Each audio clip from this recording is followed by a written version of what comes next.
The hair is done. It's time to get dressed. Days with Jordan the Lion starting at you now. And for some reason, as soon as I started, Jaw walked away like he's just had enough. Have you had enough? Well, your best friend Kevin's about to show up. Oh yeah, you're excited, aren't you, bud? Days with Jordan the Lion. Coming at you right now. And I'm gonna wear all this junk. Check out this little watch. I got this on eBay for $2. Literally. $2.01. Cool little Army Navy, Army watch.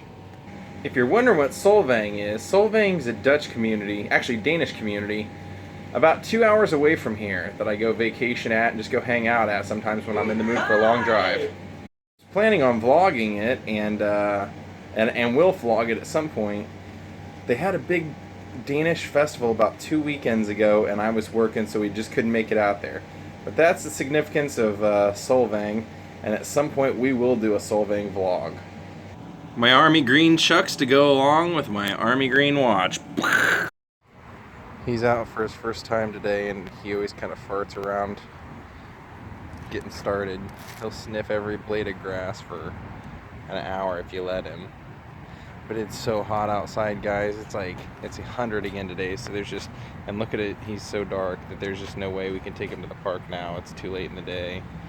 Kind of slept in today. Slept until 10:30 because I was out doing that Bob's Big Boy vlog last night and editing it, and up till about 3, so getting a little bit of a late start. Out here we pretty much paint everything. If there's a spare space to be painted or to be decorated in Los Angeles, we find a way to do it. One of the things I love about Los Angeles.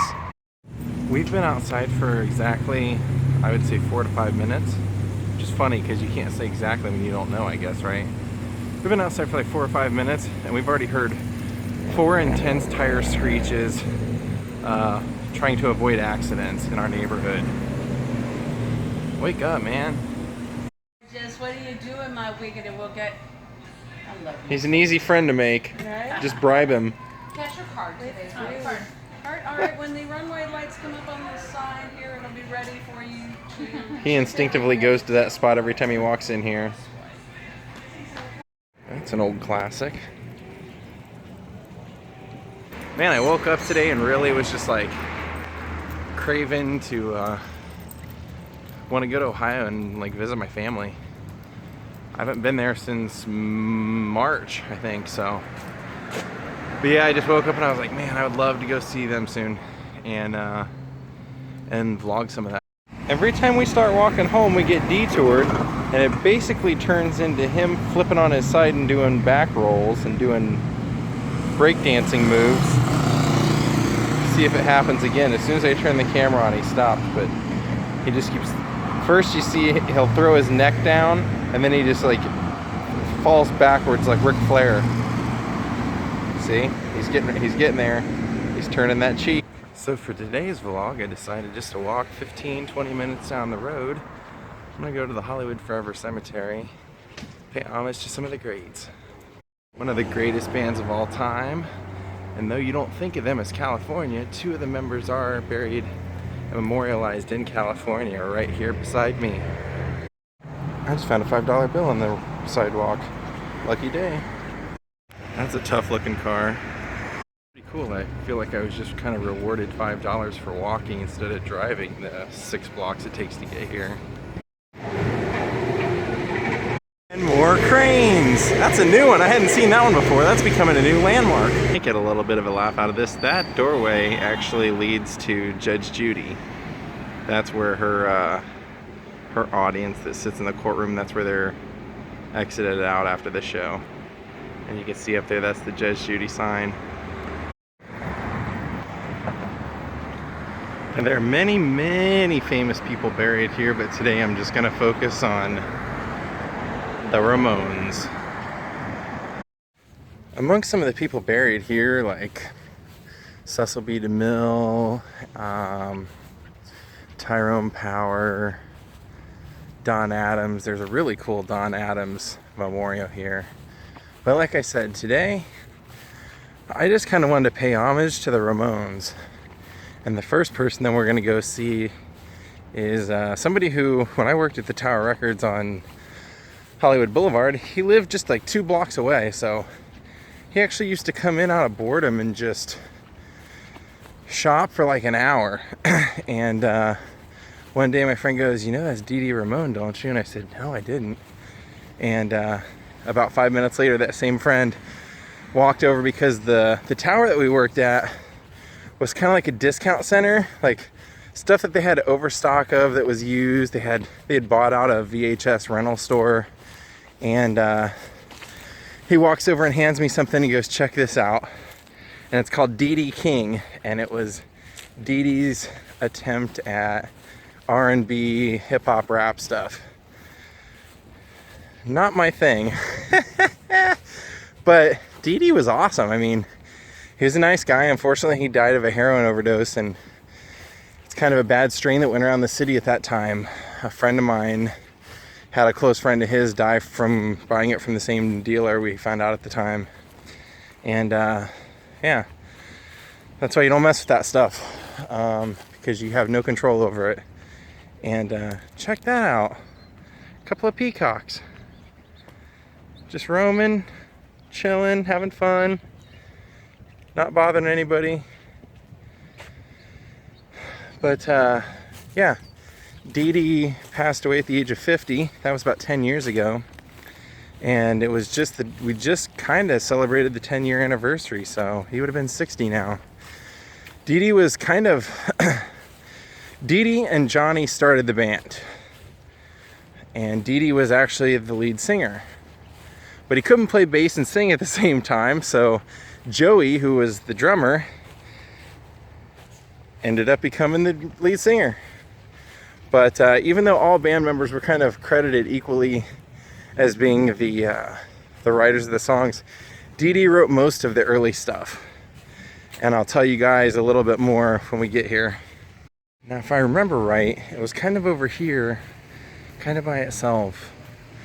And his real name was Douglas Colvin. So let's see if we can't find it. Or actually, I might be at a wrong section of it, who knows? Let's see. I walked right past it. The giveaway was the alcohol bottle.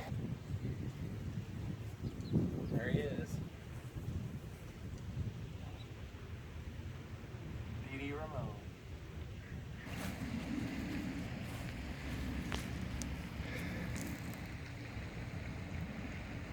So like I said, Dee Dee, and look at all the lip prints all over this thing. Wow. Dee Dee, basically how the Ramones started was Dee Dee and Johnny met in a laundromat, or like a dry cleaners in New York, and they started hanging out together, and they would talk about their mutual love of like the MC5 and Iggy Pop. And they finally went together to like a pawn shop where Johnny bought his guitar that he was known for, that old Venture guitar, and they formed a band. And like I said, Dee Dee wrote most of the music of the early days. He wrote a lot of that stuff, and then ended up leaving the band for a while. The band had a lot of turmoil throughout its time, and I'll tell you a little bit when we get to Johnny's. I'll tell you a little bit why that was. But as you can tell, people leave all kinds of mementos here, guitar picks and various things. I actually brought one to leave as well. One for Dee Dee and one for Johnny. Now Johnny's got a marker here, but he's not actually buried here. He was cremated and his wife Linda has the ashes.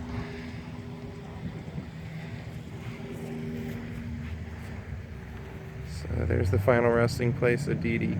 And I came out here right after he was buried, maybe a couple of weeks. So when I was here, it was just a small little white piece of paper, like in a frame on the ground, that said Douglas Colvin, aka Dee Dee Ramone. So it's kind of cool, like now that, you know, that was years ago, obviously, but because he died in 2002. But it's nice to see such a great remembrance to the man. I just saw this and would have put this on. I don't know who this was, but Betty Blowtorch? Bianca? I really don't know enough about that band. I don't know if that's... I'll look into that. Let me see if that's somebody that was in the band or what the significance of that is, but it's pretty interesting. Now we're gonna walk over to Johnny's grave. And like I said, Johnny's not even buried there. It's just kind of a memorial for him. I've always had a little bit of a bad taste in my mouth about this because the first year that it was erected, I came out here for the Dia de los Muertos festival. It's a Mexican cultural heritage festival where they come out and honor the dead, and they basically have a big parade and party out here. And over at Johnny's tombstone, his grave, you'll see it now. They had a merchandise booth set up where they were selling Ramones t-shirts and that kind of stuff, and it just seemed dirty to me. I don't know. The monument to him is beautiful. It's amazing. But so some of the turmoil that I was telling you guys about is basically the woman that that Johnny ended up marrying her name was Linda, and she was Joey's girlfriend before that, and Johnny was kind of credited and accused of stealing her away, and they say that's why Joey wrote the songs "She Belongs to Me" and "The KKK Took My Baby Away" was about that. And so they did stay a band even after all that went down, but they said that when Joey died of cancer and was laying in bed, Johnny refused to call him. Even till he died, refused to call him, even though they said he felt really bad for like a week after. He refused to make amends. And then of course Johnny died from prostate cancer himself, so pretty sad ending. I think Tommy Ramone is still alive, and I know Marky is. He sometimes tours with the Misfits, but here we are. If you're looking for the Ramones, Dee Dee is down the road of this to the left. If you see this, keep going straight and you'll see Johnny. We're doing a little bit of gardening and maintenance out here. It's a beautiful ground. This is one of the nicer cemeteries.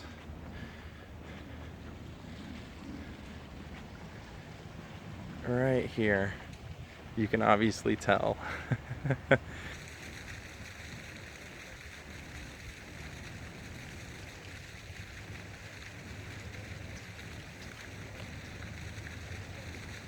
You can definitely tell who that is.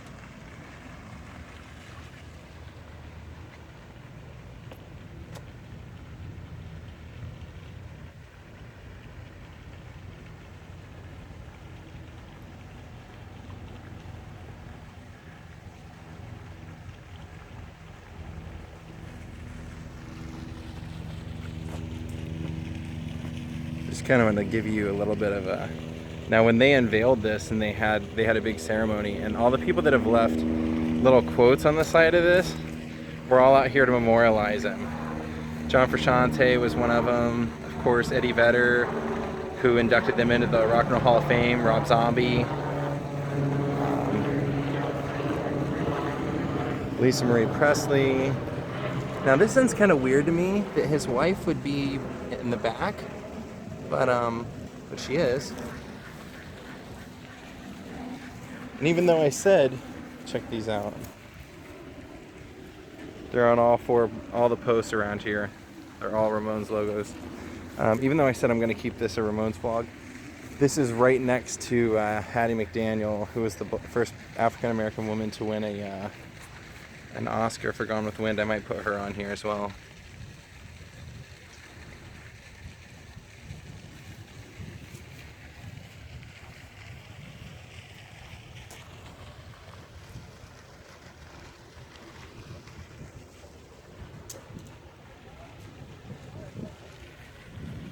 Just out of respect.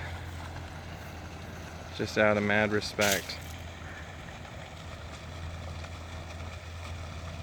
It's a great movie. She was great in it. And whether people want to believe racism exists or not, it certainly did back then. And for her to win something like that was phenomenal.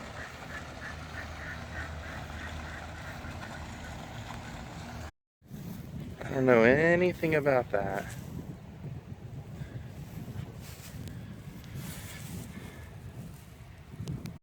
Okay, so I did my research here, and I kind of feel bad about not knowing this.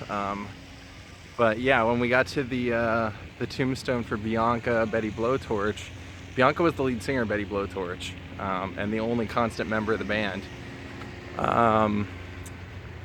She actually went by the nickname of Butthole because she used to be in a band called the Butt Trumpets before that, before she was in Betty Blowtorch. But yeah, it says that she died in a car accident in New Orleans and the band disbanded afterwards, so it really was truly her band. So since I'm walking by, put one last little clip in honor of her. I mean, I'm guessing she wanted to be buried near Dee Dee Ramone because it's almost like they invented a spot for her. She's kind of wedged in between other people. We're at Dee Dee Ramone again, and then you just go right behind, and Bianca from Betty Blowtorch is back here.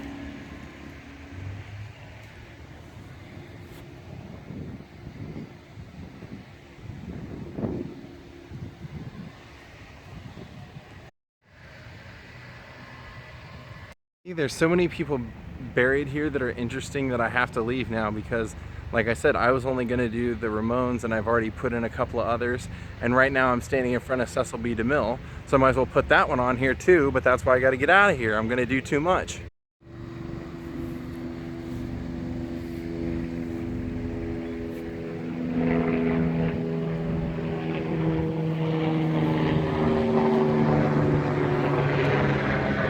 We owe just about everything to Cecil B. DeMille. We really do. At least for my taste in film. Without the original 10 Commandments and the silent movies that he did and the way that he pushed people and just everything that he did, the world of cinema owes a debt of gratitude to Cecil B. DeMille. Guess there was warning and I just didn't know it. And there's their little coop. There's one of those jokers sitting in there hanging out right now. Let's take a look at him. Oh, there's a bunch of them in there. What's up, guys?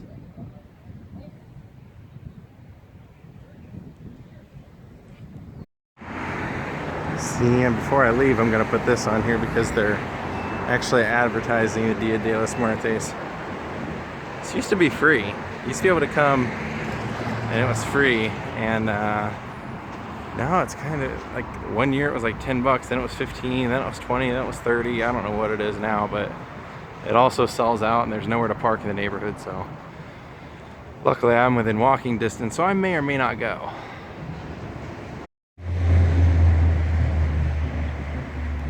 If you've never gotten into the Ramones, I would suggest go get Rock and Roll High School and watch that. That's really awesome.